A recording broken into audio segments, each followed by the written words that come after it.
antipop.fr. La pop culture jusqu'au bout des ondes.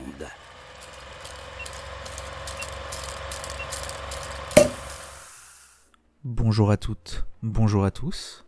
Bienvenue dans ce 28e numéro du calendrier de l'après de l'apéro ciné. Aujourd'hui, nous rendons un hommage à un événement tragique de la conquête spatiale. En effet, le 28 janvier 1986 avait lieu le crash de la navette Challenger, événement connu s'il en est, où c'était une mission spatiale où c'était des gens qui n'étaient pas astronautes de profession initialement partaient pour l'espace.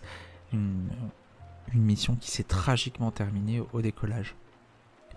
Justement, la conquête spatiale et les risques qu'elle engendre, c'est une thématique qui est récurrente au cinéma, et notamment chez Alice Winocour en 2019. Vous l'aurez peut-être compris, aujourd'hui, nous allons parler de Proxima, d'Alice Winocour, qui est sorti en 2019 et qui raconte l'histoire de Sarah, qui est jouée par Eva Green, dans la préparation de sa mission pour rejoindre l'ISS et ensuite pour aller sur Mars, et qui s'intéresse surtout à sa relation avec sa jeune fille qu'elle va devoir quitter pendant tout ce temps-là, et comment on vit justement la séparation avec ses proches, le risque inhérent à cette mission-là.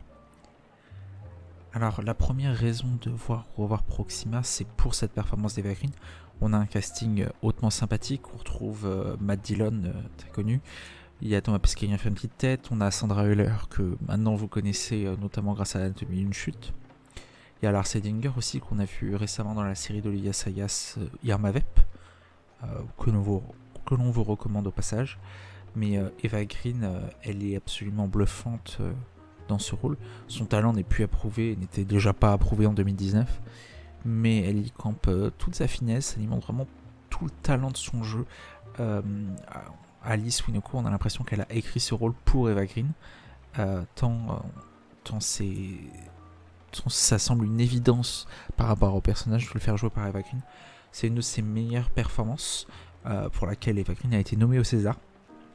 Elle ne l'a pas gagné en 2020, mais une nomination qui était amplement méritée. Elle porte le film à elle-même.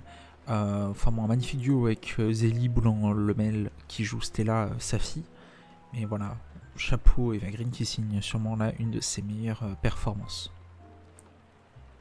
La deuxième raison de revoir Proxima, c'est pour la mise en scène pudique d'Alice Winocour.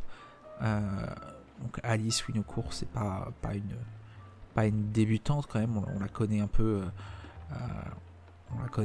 notamment pour ses travaux de scénariste. C'est elle qui avait scénarisé Mustang de Denis Gamze-Ergouven, qui avait fait Grand Bruit, et on l'a vu récemment avec Revoir Paris. Alice Winocour, c'est une mise en scène en dentelle, tout en finesse, tout en délicatesse. Rien n'est appuyé pour le spectacle. Même si on sent l'inspiration, et elle s'est énormément entourée pour être fidèle à la réalité.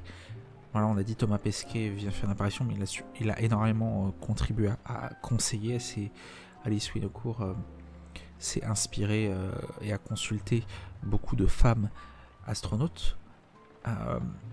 Voilà, et donc on a des thématiques vraiment modernes, celui de féminisme, celui de la parentalité moderne, celui du divorce, des relations humaines.